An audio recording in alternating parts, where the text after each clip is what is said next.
بسم اللہ الرحمن الرحیم الحمد للہ رب العالمین والصلاة والسلام علی رسول الکریم وعلی آلہ واصحابہ اجمعین وعلی کل من تبعہم بإحسان الی یوم الدین. اما بعد، محترم بزرگوں، بھائیوں اور دوستوں، السلام علیکم ورحمۃ اللہ وبرکاتہ. حضور اقدس نبی کریم سرور دو عالم صلی اللہ علیہ وسلم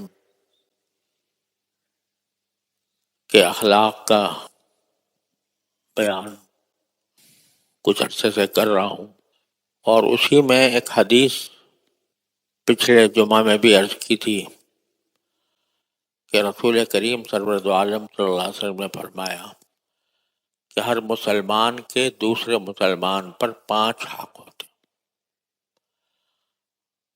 ان میں سے ایک حق جو ہے وہ اس کے سلام کا جواب دینا، سلام کا جواب دینا، سلام کرنا، سلام کا جواب دینا. اس کی کچھ تھوڑی سی تفصیل پچھلے جمعہ میں عرض کی تھی. دوسرا حق یہ بتایا کہ اجابت الدعوہ، کوئی مسلمان دوسرے مسلمان کو محبت سے دعوت دے کھانے کی تو اس کو قبول کرنا. قبول کرنا اس لیے کہ کھانے کی لذت کی وجہ سے نہیں، کھانا اچھا ملے گا، بلکہ اس لیے تاکہ ایک مسلمان بھائی کا دل خوش ہو. اس نے اگر محبت سے دعوت دی ہے تو اس کی محبت کا جواب محبت سے دیا جائے. وہ چاہے دعوت دینے والا مالدار ہو یا غریب ہو. غریب آدمی بھی اگر دعوت دے گا تو اس کی دعوت قبول کرنا یہ زیادہ بڑا ثواب ہے، کیونکہ وہاں سوائے اس کی دلداری کے کچھ اور مقصود نہیں ہوتا. عام طور سے یہ ہوتا ہے کہ بھئی کسی بڑے آدمی نے دعوت دی تو شوق سے قبول کر لی، اور کسی غریب آدمی نے دی تو یہ سوچ کر کہ بھئی وہاں کیا جا کے کیا کھائیں گے، کیا ملے گا، چھوڑ دیا. اس کا معنی یہ ہے کہ دعوت جو قبول کی جا رہی ہے وہ کسی کے مسلمان کو خوش کرنے کے لیے یا اس کی دلداری کے لیے نہیں، اللہ کی رضا کے لیے نہیں، بلکہ کھانے کی لذت کی وجہ سے. تو اصل میں یہی بات ہے دین میں کہ دین ہمارے نگاہ کا زاویہ بدل دیتا ہے اور دل کی نیت میں تبدیلی کر دیتا ہے. وہی کام آپ اگر ایک نیت سے کرو گے تو زیادہ سے زیادہ مباح ہوگا، جائز ہے، لیکن اسی کو اگر آپ اچھی نیت کے ساتھ کرنا شروع کر دو تو وہ ثواب بن جائے گا، عبادت بن جائے گی. لہذا جو آدمی فرق کرے کہ جو کوئی خوشحال آدمی ہے، مالدار آدمی ہے، اس کی دعوت تو قبول کر لے، اور کوئی غریب آدمی اگر دعوت دے رہا ہے تو وہ قبول نہ کرے، تو اس کے معنی یہ ہے کہ وہ اس کی نیت خراب ہے. لیکن بلکہ غریب آدمی کی دعوت قبول کر لینا اس کی خوشی کی وجہ سے، یہ ہے ثواب. اور ہمارے بزرگوں میں اس بات کا خاص اہتمام کیا جاتا تھا، نبی کریم صلی اللہ علیہ وسلم بھی اور آپ کے صحابہ کرام بھی اور سارے بزرگان دین بھی کسی کی دعوت قبول کرتے تھے اس کا دل خوش کرنے کے لیے. ہمارے والد ماجد رحمۃ اللہ علیہ، میں نے اپنے والد ماجد رحمۃ اللہ علیہ سے سنا کہ دیوبند میں ایک صاحب تھے جو گھاس کاٹ کر بیچا کرتے تھے، اور اس زمانے میں ان کی آمدنی 6 پیسے ہوتی تھی. 6 پیسے. اب تو پیسہ کوئی جانتا بھی نہیں، پیسے کا کہیں وجود ہی نہیں ہے. اس زمانے میں پیسے ہوا کرتے تھے، ایک آنے میں 4 پیسے،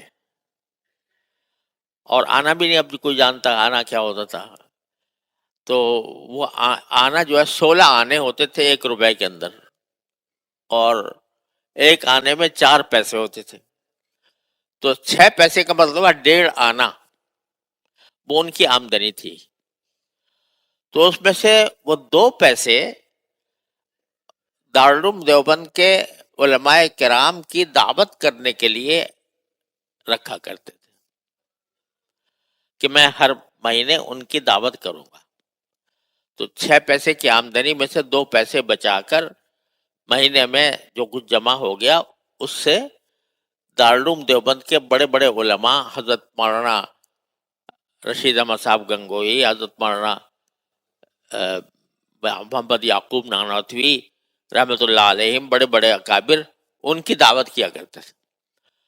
وہ دعوت کیا ہوتی تھی کہ دال ہوتی تھی اور روٹی ہوتی ہے، دال روٹی، اس کی دعوت کرتے تھے.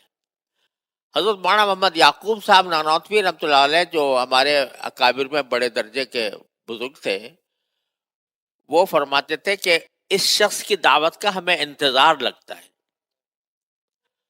کیونکہ یہ جس خلوص کے ساتھ اور جس محبت کے ساتھ دعوت دیتا ہے تو اس میں ہمیں برکت اور نورانیت اتنی محسوس ہوتی ہے کہ سارے مہینے اس کی نورانیت دل میں رہتی ہے، اس کا نور دل میں رہتا ہے. تو وہ کہتے ہیں کسی اور کی دعوت کا کبھی نہ انتظار ہوتا ہے نہ اشتیاق ہوتا ہے، لیکن اس شخص کی دعوت کا ہمیں اشتیاق ہوتا ہے، کیونکہ اس کی دعوت کھانے کے بعد دل میں جو نورانیت پیدا ہوتی ہے، دل میں جو اللہ تعالیٰ کے ساتھ تعلق پیدا ہوتا ہے، وہ کسی اور دعوت میں نہیں ہوتا. تو غریب آدمی دال روٹی بھی اگر کھلا دے، اس میں جو فائدہ اور اس میں جو ثواب ہے وہ بڑے بڑی دعوتوں کے اندر نہیں ہوتا. تو دعوت کی قبول کرنے کے معنی یہ ہے کہ اس کا دل خوش کرنا، اور اس کا دل، ایک مومن کا دل خوش کرنے سے اللہ تعالیٰ راضی ہوتا ہے، لہذا اللہ تعالیٰ کے رضا کی خاطر اجابت الدعوت. اور دعوت میں بے تکلفی ہونی چاہیے. بے تکلفی کیا ہے کہ اگر کسی وجہ سے کسی شخص کو یہ محسوس ہو کہ اس کو میں دعوت دوں گا تو اس کو تکلیف ہوگی، تو پھر ایسے میں دعوت دینا بھی مناسب نہیں. کیونکہ آج کل لوگوں نے محبت نام رکھا ہوا ہے کچھ رسمیں پوری کرنے. محبت اصل میں ہے دوسرے کی، جس سے محبت ہے اس کو آرام پہنچانا، اس کو راحت دینا. اگر دعوت کرنے سے معلوم ہو کہ میں اس کو دعوت دوں گا تو اس کو تکلیف ہوگی، تو ایسے میں دعوت نہیں دینی چاہیے.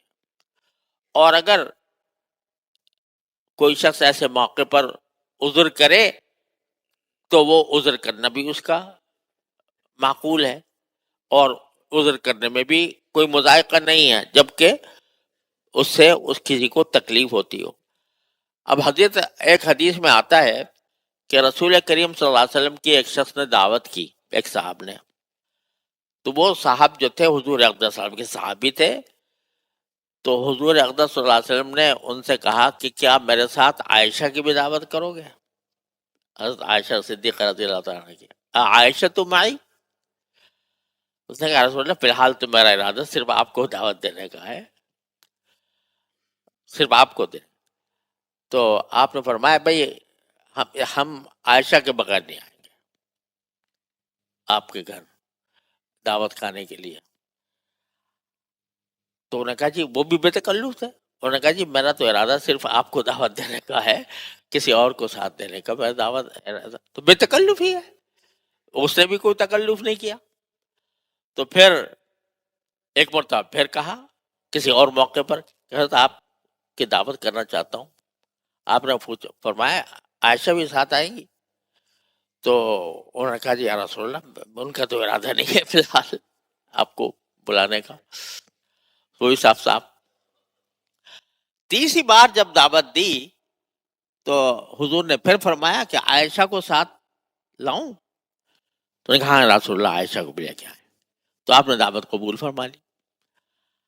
اب یہ کیا بات ہوئی کہ یا تو جو حضرات محدثین اور فقہاء ہیں مجھے فرماتے ہیں کہ یا تو ایسی بات تھی کہ اس کے دل میں حضرت عائشہ رضی اللہ تعالیٰ عنہ کے بارے میں جو اکرام اور عزت ہونی چاہیے ام المومنین کی وہ شاید اس کے دل میں پوری نہیں تھی.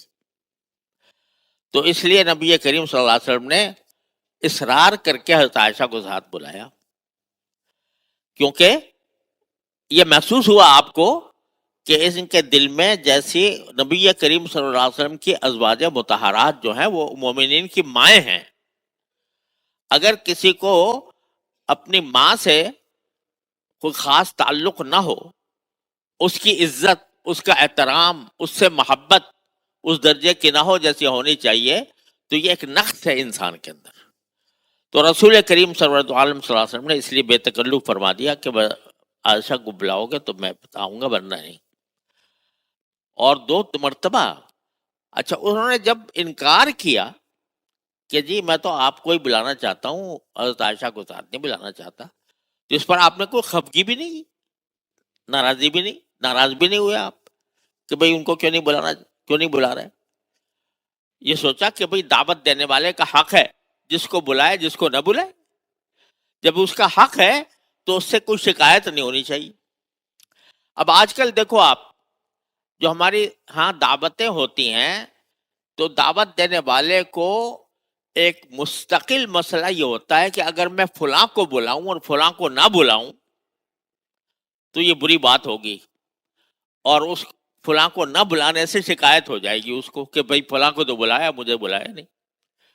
اب شادیاں ہو رہی ہیں، تقریبات ہو رہی ہیں، اس تقریب کے اندر ایک بہت بڑا مسئلہ دعوت دینے والے کے لیے یہ ہوتا ہے کہ اگر میں اس کو بلاتا ہوں تو دوسرے کو شکایت ہو جائے مجھے کیوں نہیں بلایا. لیکن اس حدیث نے یہ بتا دیا کہ یہ دعوت دینے والے کا اختیار ہے، جس کو چاہے بلائے جس کو چاہے نہ بلائے. جس کو نہیں بلایا اس کو حق نہیں ہے کہ وہ یہ کہے بھئی مجھے کیوں نہیں بلایا، میں شکایت لے بیٹھا ہوں.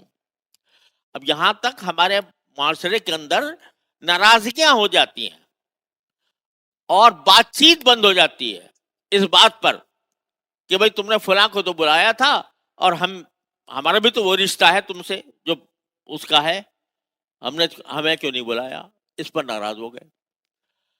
ارے بھائی دعوت دینے والا جو ہے وہ دعوت اس کو اختیار ہے، وہ جس کو دل چاہتا ہے بلاتا ہے، جس کو نہیں چاہتا نہیں بلاتا.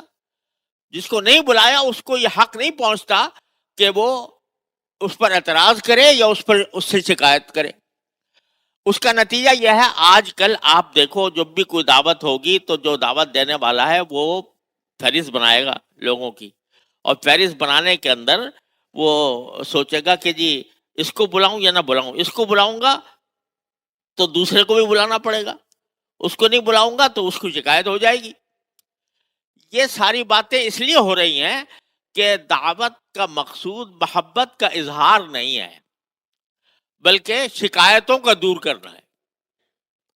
محبت کا اظہار ہو تو بھئی جب محبت ہے تو جو دعوت دینے والا ہے وہ جس کو چاہتا ہے بلاتا ہے، جس کو نہیں چاہتا نہیں بلاتا. کسی کو حق نہیں پہنچتا کہ وہ اس پر اعتراض کرے کہ وہ مجھے کیوں نہیں بلایا تھا. یہ ہے اسلامی معاشرہ جو نبی کریم صلی اللہ علیہ وسلم نے سکھایا. کہ یہ جو واقعہ اس میں یہ بھی سبق دے دیا کہ کوئی شخص یہ مطالبہ بھی کر سکتا ہے کہ بھئی میں اکیلا نہیں آتا، میرے ساتھ فلاں آئے گا، اگر تمہیں منظور ہے تو ٹھیک ہے، نہیں تو نہیں سے. اور اگر وہ کہتا ہے کہ نہیں میں تو بلاتا نہیں اس کو، تو اس کو اختیار ہے کہ نہیں بلاتا، تو اس سے کوئی ناراضی نہیں، اس سے کوئی شکوہ نہیں کہ تم نے کیوں نہیں بلایا. یہ شکوے شکایتیں جو ہمارے معاشرے کے اندر پھیل گئی ہیں اس کی وجہ سے رشتے خراب ہو رہے ہیں، رشتے داریاں ٹوٹ رہی ہیں اور جھگڑے پیدا ہو رہے ہیں، اس لیے کہ جو اسلامی معاشرے کے اور نبی کریم صلی اللہ علیہ وسلم کی سنت کے طریقے کا دل میں ادراک نہیں ہے۔ تو یہ سبق ملا اس سے کہ ایک تو دعوت دینے کا مقصود راحت رسانی ہونی چاہیے، محبت۔ اگر راحت ہے تو قبول کر لے گا آدمی، نہیں راحت ہے تو اگر قبول نہ کیا تو اس سے ناراض بھی نہیں ہونا چاہیے، اور جس کو وہ بلائے اور جس کو نہ بلائے اس کا اختیار ہے، اس پر کوئی شکایت نہیں ہونی چاہیے۔ تیسری بات یہ جو حضور اقدس صلی اللہ علیہ وسلم نے سکھائی کہ جس کو دعوت دی گئی وہی جائے، جب تک کہ میزبان اجازت نہ دے کسی اور کو ساتھ لے کے نہ جائے۔ حدیث میں آتا ہے کہ ایک صاحب آئے رسول کریم صلی اللہ علیہ وسلم کی خدمت میں، اور انہوں نے آ کر عرض کیا کہ یا رسول اللہ، میں نے 5 آدمیوں کا کھانا بنایا ہے اور میری خواہش ہے کہ آپ ہمارے ہاں کھانے کے لیے تشریف لائیں اور آپ کے ساتھ 4 صحابہ اور بھی۔ حضور اقدس صلی اللہ علیہ وسلم نے قبول فرما لیا۔ جب ان کے ہاں کھانا کھانے کے لیے دعوت قبول کرنے کے لیے چلے تو ایک صاحب اور ساتھ ہو گئے، وہ بھی ساتھ لگ گئے، اب وہ 5 کے بجائے 6 ہو گئے۔ تو آپ نے جب میزبان کے پاس پہنچے تو فرمایا کہ بھئی دیکھو، آپ نے 5 آدمی بلائے تھے، یہ ایک صاحب اور ساتھ آ گئے ہیں، اگر آپ کی اجازت ہو تو یہ داخل ہو جائیں گے آپ کے ہاں، دعوت میں شریک ہو جائیں گے، اگر آپ کی اجازت نہ ہو تو پھر یہ واپس چلے جائیں گے۔ اور صحابی نے کہا نہیں یا رسول اللہ، اگر یہ بھی آ جائیں تو بہت اچھا۔ ادب سکھا دیا کہ اگر کوئی کسی آدمی کو دعوت دی گئی ہے اور اس کے ساتھ کوئی ایسا شخص بھی ساتھ ہو گیا جس کو دعوت نہیں ہے تو میزبان کو بتا دینا ضروری ہے کہ بھئی یہ میرے ساتھ ہے۔ آج کل رواج ہو گیا کہ بھئی ایک بڑا آدمی ہے، اس کو دعوت دی ہے تو اس کے ساتھ 10 آدمی اور ساتھ آ گیا اس کے، خاص طور سے پیر صاحبان جو ہیں، اگر کوئی پیر صاحب ہیں تو ان کو دعوت دی گئی ہے، اب نہیں معلوم کہ ان پیر صاحب کے کتنے مریدین کو ساتھ لے آئیں گے اور کتنے ان کے جو معتقدین ہیں وہ بھی ان کے ساتھ آئیں گے، کچھ پتہ نہیں۔ نتیجہ ہے کہ میزبان بیچارہ پریشان ہو جاتا ہے کہ کس طرح کیسے انتظام کروں، کتنے کا کروں۔ سرکار تو عالم صلی اللہ علیہ وسلم نے سکھا دیا کہ بھائی جب جا رہے ہو تو بتا دو تاکہ اس کو اطمینان ہو جائے کہ بھائی اسی کے حساب سے وہ اپنا انتظام کر لے۔ زیادہ آدمی کو اگر لے کے گئے تو اس کو پریشانی لاحق ہو جائے گی۔ تو یہ آداب ہیں جو رسول کریم صلی اللہ علیہ وسلم نے سکھائے ہیں، اور ان آداب کا لحاظ نہ رکھنے سے ہمارے معاشرے میں بہت سی خرابیاں پیدا ہو رہی۔ جس نے پھر یہ کہ آپ نے دعوت تو دے دی، دعوت دینے کے بعد اب جس کو دعوت دی گئی ہے اس کا یہ حق ہے کہ اس کا بلا وجہ وقت ضائع نہ کیا جائے، وقت ضائع نہ کیا جائے۔ اب آج عام رواج ہو گیا ہے، دعوتوں کے اندر ایک وقت لکھا ہوا ہے کھانے کا، وہ ایک طرح سے آپ نے وعدہ کر لیا، جس شخص کو دعوت دی ہے اس کے سے وعدہ کر لیا کہ اس وقت پر کھانا کھلایا جائے گا، لیکن دل میں خود سے پہلے ہی سے یہ بات ہوتی ہے کہ اس وقت پہ ہو نہیں سکے گا۔ لکھ دیا رات کو 9 بجے ہوگا، کارڈ پہ لکھا ہوا ہے، کارڈ پہ جب لکھا ہوا 9 بجے ہوگا تو پہلے ہی سے بتایا کہ 9 بجے نہیں کر سکوں گا، تو پہلے ہی قدم پر جھوٹ ہو گیا، وعدہ خلافی کا پہلے ہی سے ارادہ ہے وعدہ خلافی کرنے کا۔ یہ وہ جھوٹ ہے جس کے بارے میں رسول کریم صلی اللہ علیہ وسلم نے ارشاد فرمایا کہ یہ منافق کی علامت، منافق کی 3 علامتیں بیان فرمائی نبی کریم صلی اللہ علیہ وسلم. ایک یہ کہ جب بات کرے تو جھوٹ بولے، وعدہ کرے تو خلاف ورزی کرے، اور امانت اس کے پاس کوئی رکھوائی جائے تو خیانت کرے. اب یہ جو ہے اذا وعد اخلف، یعنی جب وعدہ کرے تو وعدے کی خلاف ورزی کرے. یہ جو حرام ہے بالکل باجماع باتفاق، جو چیز حرام ہے وہ یہ کہ وعدہ کرتے ہوئے ہی دل میں یہ ہو کہ میں یہ کروں گا، یہ وعدہ پورا نہیں کروں گا. تو اب جس نے اپنے دعوت کے نامے کے اندر لکھ دیا کہ میں 9 بجے مثلا کھانا کھلاؤں گا، اور دل میں پہلے ہی سے پتا ہے کہ 9 بجے نہیں کروں گا 10 بج جائیں گے 11 بج جائیں گے، تو اس کا مطلب یہ کہ پہلے ہی سے ارادہ ہے وعدے کے خلاف کرنے کا. یہ وہ ہے جس کو نبی کریم صلی اللہ علیہ وسلم منافق کی علامت قرار دی. لہذا اگر نہیں کر سکتے 9 پر تو 9 بجے مت لکھو، جو وقت ہے حقیقی وہ لکھو، تاکہ جو آنے والا ہے اس کو بلا وجہ انتظار کی زحمت نہ ہو اور بلا وجہ اس کا وقت ضائع نہ ہو. یہ وقت جو ہے نا بڑی قیمتی چیز ہے، اس کو بلا وجہ ضائع کرنا. مہمان کا یہ حق ہے کہ اس کا اکرام کیا جائے، مہمان کا یہ حق ہے کہ وہ اب آپ اس کو عزت دیں، لیکن اس کا ساتھ ساتھ یہ کہ یہ بھی اس کا حق ہے کہ اس کا آپ وقت ضائع نہ کریں. تو یہ اجابت الدعوہ میں ایک دشواری کی پیدا ہو گئی ہے کہ لوگوں کو پتا ہے کہ میں جاؤں گا تو ہمارا وقت ضائع ہوگا. اب اس کا نتیجہ کیا ہوتا ہے کہ لوگ پہلے سے کچھ حساب کتاب لگا لیتے ہیں کہ بھئی لکھا تو ہے 9 بجے لیکن ہوگا تو بظاہر 10 بجے ہی، لہٰذا ہر ایک آدمی اسی حساب سے چلا آ رہا ہے. اب جو پہلے پہنچ گیا وہ مصیبت میں ہے، وہ اس مصیبت میں ہے کہ ابھی وہ بیٹھا ہے اور کھانا کھلتا ہی نہیں، وقت ضائع ہو رہا ہے اس کا. یہ سارے آداب ہیں جو سرکار دو عالم صلی اللہ علیہ وسلم نے سکھائے ہیں، جو آپ کی سنت کے طریقے ہیں، ان کا اہتمام کرنا بڑا ضروری ہے. پھر جس طرح مہمان کا حق ہے میزبان کے اوپر کہ اس کا اکرام کرے، اس کا احترام کرے، اس سے محبت کا اظہار کرے، اس کی اس خاطر تواضع کرے، یہ مہمان کا حق ہے. لیکن کچھ میزبان کا بھی حق ہے. میزبان کا حق یہ ہے کہ آپ بقدر ضرورت اس کے ساتھ میزبان کا وقت ضائع نہ کریں. آپ ایک آدمی مشغول ہے اور آپ نے بیٹھ کر لمبی گفتگو شروع کر دی اس کے ساتھ، تو اس کا وقت ضائع ہو رہا ہے. یہ میزبان کا حق. کسی کے گھر میں گئے تو رسول کریم صلی اللہ علیہ وسلم جب کسی کے گھر مہمان جاتے تھے تو آپ اس سے پوچھتے تھے بھئی میں کہاں بیٹھوں، اس سے پوچھتے تھے.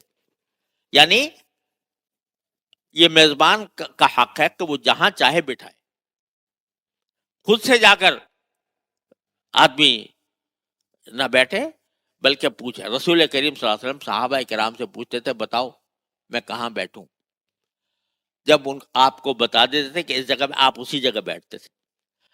اور یہ سکھا دیا کہ جب آپ کسی کے گھر میں جاؤ تو اس سے پوچھو کہ کہاں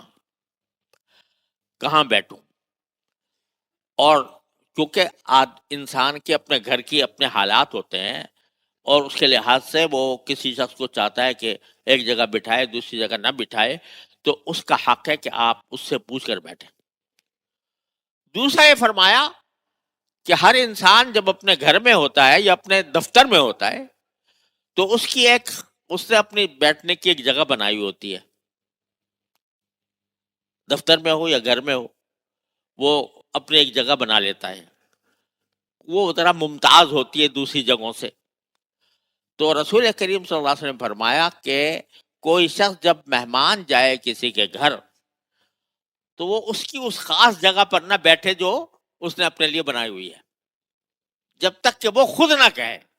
مہمان کہے کہ آپ یہاں تشریف رکھیں تو بے شک، لیکن خود سے جا کر ایسی جگہ پر نہ بیٹھے جو اس نے اپنے لیے مخصوص طور پر بنائی ہوئی ہے.